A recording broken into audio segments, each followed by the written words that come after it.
ఒకసారి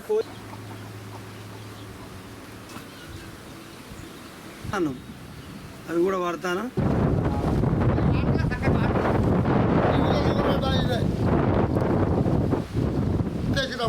అప్పుడు రామరాజ్యం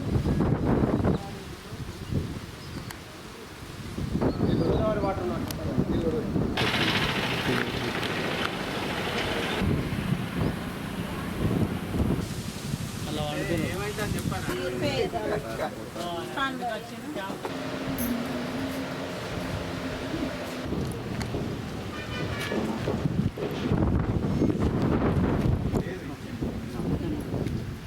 నీకు జ్వరమేనా?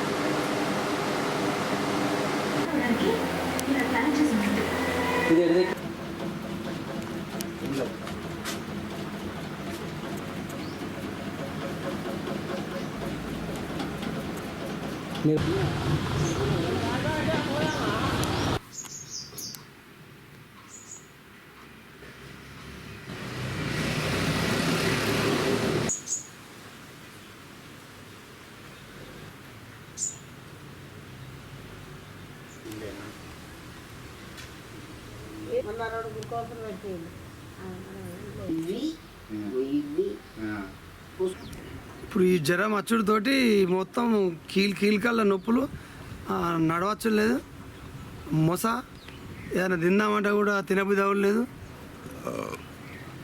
ఒక్కరికి వస్తే ఆ ఇంట్లో చుట్టుపక్కల అందరికీ అది ఇక విషం లెక్కనే అవుతుంది. ఈ మిషన్ భైరత నీళ్ళు కూడా అవి వాడతారు కొంతమంది. దానివలన లేకుంటే దోమల అల్లిపూరు గ్రామంలో వచ్చేసి జ్వరాలు రానికి మొదటి కారణం వచ్చేసి వాటర్, పొల్యూటెడ్ వాటర్. వీటికి ఇప్పుడు మిషన్ భగీరథ వాటర్ అయినా కూడా ట్యాంక్లోకి వచ్చిన తర్వాత దానికి సరైన బ్లీచింగ్ కానీ అది వేసి క్లీనింగ్ లేదు, ట్యాంక్ కూడా క్లీనింగ్ లేదు. ఎవ్రీ 15 డేస్కు 20 డేస్కు ఒకసారి వేస్తే చాలా బాగుంటుంది. అది ఒకటి. మెయిన్గా రెండో కారణం ఏంటంటే దోమల బెడద బాగా ఉంది. మూడో కారణం ఏంటంటే మురికి కాలువలలో బ్లీచింగ్ కానీ అవి క్లీనింగ్ చేయడం కానీ ఇవి సరి అయిన టైంలో చేయక తీవ్ర ఇబ్బందులు ఎదుర్కొని మ్యాక్సిమం అల్లిపూర్లో ఉన్నటువంటి గ్రామ ప్రజలందరూ విష జ్వరాలకు గురి అయి హాస్పిటల్ పాలవుతున్నారు. కావున త్వరగా సిబ్బంది ఏదైతే ఉన్నారో సార్ వాళ్ళు కానీ పైన ఉన్న సార్లు వాళ్ళు కానీ తొందరగా స్పందించి దీనికి కావాల్సిన ఏదైతే ఉందో అది అరేంజ్ చేయగలరని.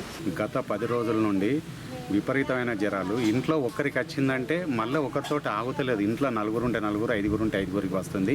పక్కపొంటి ఇంటోళ్ళు కూడా వస్తుంది.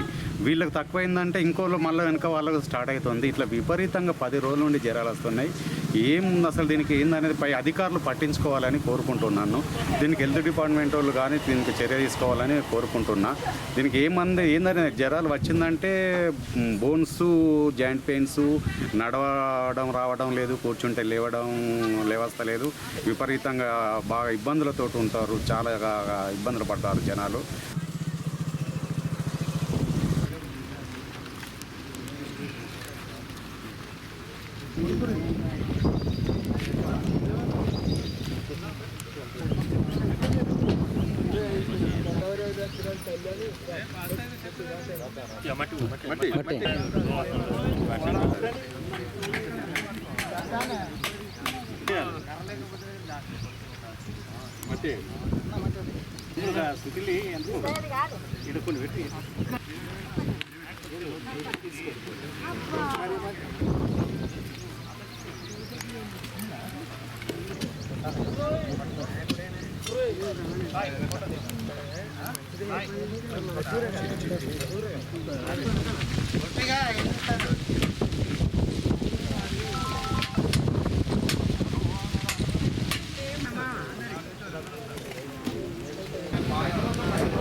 అమ్మ పేరు మీద, గ్రామ పెద్దలందరి పేరు మీద ఎవరైతే స్వర్గస్థులైనారో చెట్టుతో పాటుగా పెద్దలను కూడా స్మరించుకుంటున్నాం.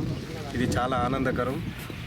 పెద్దలను గౌరవించినట్టుగా ఉంటుంది, ప్రకృతిని కాపాడినట్టుగా ఉంటుంది. కాబట్టి ఈ కార్యక్రమానికి సహకరించిన పెద్దల నుంచి ఈ గుంతలు తవ్విన ప్రతి ఒక్కరికి, చిన్న పెద్ద ఎవరికి తేడా లేకుండా ఈ కార్యక్రమం చాలా మంచి కార్యక్రమం.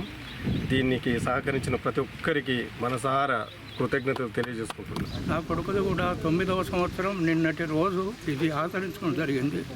అతని ఆత్మ అసలు సంక్షోభం లేకుండా శాంతిపతంగా ఉండే కొరకు ఈ కార్యక్రమాన్ని తీసుకున్నారా భగవంతుడు అని ఇంతకుముందే రాజగౌడుకు చెప్పింది. అది యాదృచ్ఛికమైనా కూడా సాధ్యమైనటువంటి విషయం, చాలా సంతోషమైన విషయం. మీ అందరికీ కూడా పేరు పేరున కృతజ్ఞతలు తెలియజేస్తూ, లేనిది ఆక్సిజన్ లేదు, చెట్టు లేనిది వర్షం లేదు, చెట్టు లేనిది మనకు పచ్చదనం లేదు, చెట్టే మనగడ. ఇది అందరూ దృష్టి పెట్టుకొని ఒక ఇంట్లో 4 ఉంటే 4 చెట్లు ఇంట్లో ఉండాలి. అప్పుడు మనకు సరిపడా ఆక్సిజన్ వస్తుంది. ఇది అందరూ ఊరి పెద్దలు, ఊర్లో ఉన్న ప్రజలు, చిన్న పెద్ద అందరూ గుర్తుపెట్టుకోండి. ఒక డాక్టర్గా నేను మీ అందరికీ అడ్వైజ్ చేస్తున్నాను. ఒక మీలో సేవకునిగా మీ అందరినీ ప్రార్థిస్తున్నాను.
ఇప్పుడు దూరం ఉన్న వాళ్ళకి రాదా? అందరు ఇట్లా మళ్ళా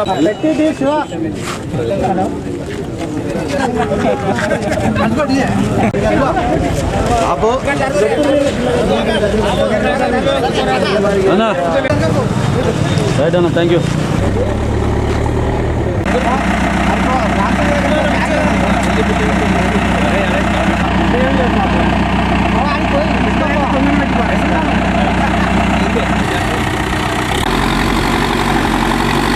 గౌరవనీయులు విజయరమణారావు గారి సారథ్యంలో ఇక్కడ ఉన్నటువంటి మంత్రి శ్రీధర్ బాబు గారి యొక్క సహకారంతో 25 కోట్ల రూపాయలను సిఆర్ఎఫ్ నిధుల నుంచి శాంక్షన్ ఇప్పించి మరి పనులు అతి త్వరలో ప్రారంభించేటువంటి కార్యక్రమంలో పూనకమైనటువంటి పెద్దలు గౌరవనీయులు గారి విజయరమణారావు గారికి ప్రత్యేకమైనటువంటి కృతజ్ఞతలు, ధన్యవాదాలు తెలుపుకుంటూ రానున్న కాలంలో మనం ఇక్కడ ఇష్టంపేట ఒక బ్రిడ్జి నిర్మాణం చేసుకోవాల్సినటువంటి అవకాశం ఉంది. ఏదైతే వారు తొందరనే ముఖ్యమంత్రి గారితో మాట్లాడి జగిత్యాల నుంచి మోరంచపల్లి వరకు కూడా ధర్మారం నుంచి పెద్దపల్లి మీదుగా 164 కిలోమీటర్ల రోడ్డుకు ప్రతిపాదనలు కూడా కేంద్రానికి విజయన్న గారు పంపించారు. కాబట్టి ఇంకా అంతేకాకుండా చిన్న చిన్న రహదారులను కూడా పెద్ద మొత్తంలో ప్రారంభం చేసేటువంటి కార్యక్రమాలు వస్తాయి. ఈరోజు రైతులకు ఇబ్బందికరంగా ఉన్నటువంటి నల్లాల బావి, ఏదైతే వాగు వరకు ఉన్నటువంటి బావిని కూడా ఆ రైతుల కోరిక మేరకు అక్కడి నుంచి వెళ్ళేటువంటి రైతులు 100 మంది వచ్చి గతంలో ఎమ్మెల్యే గారికి మాట్లాడంగానే వారు సరే చేద్దాం చూద్దాం అనే ఉద్దేశంతో అనగానే వచ్చి ఆ రోడ్లను ఈరోజు ప్రారంభించడం జరిగింది. కాబట్టి దయచేసి అంచెలంచెలుగా ఏదైతే గత 4-4.5 సంవత్సరాల కాలం వరకు ఉన్నటువంటి సందర్భాల్లో ఇంకా అనేక రకమైనటువంటి రోడ్లను కానీ తర్వాత అభివృద్ధి పనులను కానీ పెద్ద మొత్తంలో చేయడానికి పెద్దలు గౌరవనీయులు విజయరమణారావు గారి యొక్క సహకారం మనకు అవసరం ఉన్నది. కాబట్టి Srirampur to Kothapalli road MLA గారు గెలిచిన తరుణంలోనే శాంక్షన్ చేయించినందుకు వారికి ముందుగా కృతజ్ఞతలు తెలుపుతా ఉన్నా. అదేవిధంగా టీఆర్ఎస్ పార్టీ 10 సంవత్సరాల కాలం లోపల కూడా ఒక్క ప్యాచ్ వర్క్ కూడా కొత్తపల్లి శ్రీరాంపూర్ రోడ్డు చేయలేదు. దాన్ని ఇప్పుడు కాంగ్రెస్ ప్రభుత్వం వచ్చిన తర్వాత డబుల్ రోడ్ చేయడం, ఇప్పుడు అదే ఉద్దేశంతో మేము సీట్లు పంచి సంబరాలు చేసుకోవడం జరుగుతాం. 15 సంవత్సరాల నుండి దీనికి ఎటువంటి మరమ్మతు లేదు. చాలాసార్లు ఈ యొక్క రోడ్డు గురించి కానీ డ్యామేజ్ అయింది. పేపర్లలో కూడా ఎన్నో గతంలో ఉన్న పాలకులు కూడా ఏనాడు కూడా ఈ రోడ్డు మీద ఎన్నిసార్లు తనకు వినతి పత్రాలు విన్నవించినా కూడా వారు ఏమాత్రం కూడా పట్టించుకోలేదు. ఈరోజు మా కాంగ్రెస్ పార్టీ ఎమ్మెల్యే గారు గెలిచిన తర్వాత వెంటనే ఈ యొక్క రోడ్డుకు 25 కోట్లు శాంక్షన్ చేసినందుకు వారికి ప్రత్యేకంగా మా పందిళ్ళ గ్రామ ప్రజల తరఫున, నా తరఫున మరియు మండలం తరఫున ప్రత్యేకంగా వారికి కృతజ్ఞత తెలుపుకుంటూ ఈ యొక్క రోడ్డును ఎమ్మెల్యే గారు కానీ మాజీ ఎంపీపీ గారు కానీ ఉండి పూర్తిగా మంచి క్వాలిటీతో మంచి చేయించి ఈ యొక్క ప్రజల మున్నలు ఉంది ఈ యొక్క రోడ్డు శాంక్షన్ చేసినందుకు ప్రత్యేకంగా ఎమ్మెల్యే గారికి నేను కృతజ్ఞత తెలుపుకుంటున్నాను. విజయనగర్ నాయకత్వం, విజయనగర్ నాయకత్వం, రైతు బంధు విజయనగర్ నాయకత్వం, రేవంత్ రెడ్డి గారి నాయకత్వం, జై సోనియా.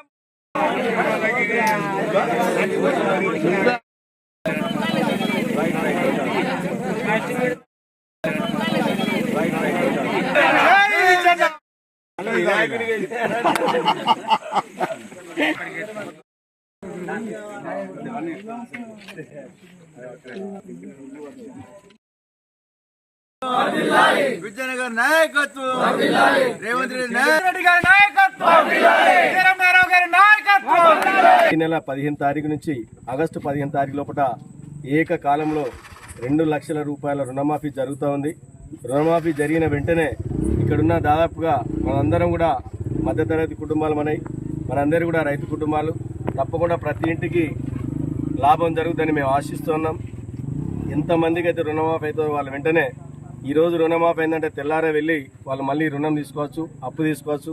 తీసుకున్నటువంటి రుణాన్ని మీ ఇబ్బందులు ఏవైతే ఉన్నాయో మీరు ఎక్కడెక్కడైతే వడ్డీలకు తెచ్చి అప్పుల్లో పాలై ఉన్నారో ఆ అప్పు కట్టుకోవడమో లేదా వ్యవసాయానికి పెట్టుబడి పెట్టుకోవడం కోసం పెద్ద ఎత్తున పెద్ద మనసుతోటి 6 ఎన్నికల ముందు ఇచ్చినటువంటి మాట నిలబెట్టుకునే క్రమంలో సుమారుగా ఈ రాష్ట్రంలో 31,000 కోట్ల చిల్లర పైచలకు మన మీద ఖర్చు పెడుతున్నది కనుక మనందరం ధన్యులం. ఇచ్చిన మాట నిలబెట్టుకున్నందుకు రేవంత్ రెడ్డి గారు, వారి ప్రభుత్వం. మరి అదేవిధంగా గతంలో 15 సంవత్సరాల కింద విజయన్ ఎమ్మెల్యే అయినప్పుడే ఈ రుణమాఫీ జరిగింది. మళ్ళీ వారు ఇప్పుడు ఎమ్మెల్యే అయినాకనే మళ్ళీ రుణమాఫీ జరుగుతుందంటే ఆయన రైతుల పక్షపాతి. మన కాలనీలు రాకపోయినా, కరెంటు సరిగా లేకపోయినా, పంట పొలాలు నష్టపోయినా, పత్తి చేలు నష్టపోయినా రైతులకు నేనున్నా అండగా అని చెప్పి ప్రతి ఇంటికి పెద్ద కొడుకులాగా ఏ రైతు కుటుంబానికైనా నేనున్నా, మీ అన్నలాగా, మీ తమ్ములాగా, మీ కొడుకులాగా అని చెప్పి పనిచేస్తున్నట్టు మన విజయన్న గారికి మీ అందరి తోడ్పాటు, మీ అందరి ఆశీర్వాదం, మీ అందరి అభిమానం ఇదే విధంగా కొనసాగాలని, మీ అందరూ కూడా ఈ రకంగా ఆదరణ ఉన్నట్టయితే మన మండలాన్ని ఆదర్శ మండలంగా తీర్చిదిద్దడానికి వారు ప్రతినిత్యం ఆలోచన చేసి మరి అభివృద్ధి, సంక్షేమం అన్ని ఫలాలు అందే విధంగా వారు కృషి చేస్తూ ఉన్నారు. ఈరోజు కూడా పొద్దునంతా తిరిగి మళ్ళీ ఇప్పుడు హైదరాబాద్ పోవడం జరిగింది. రాబోయే రోజుల్లో కూడా శానగుండ గ్రామంలో ఎంతమందికి ఇండ్లు అవసరం ఉన్నా, ఎంతమందికి రేషన్ కార్డులు అవసరం ఉన్నా, సంక్షేమ ఫలాలన్నీ కూడా ఎలాంటి లాభాపేక్షణ లేకుండా ఇక్కడ ఉన్నటువంటి కార్యకర్తలు, నాయకులు అందరం కూడా నోరు కట్టుకొని, కడుపు కట్టుకొని ఖచ్చితంగా ప్రతి పేదవాడికి లాభం జరిగే విధంగా మేము పనిచేయడానికి మేము సిద్ధంగా ఉన్నాం.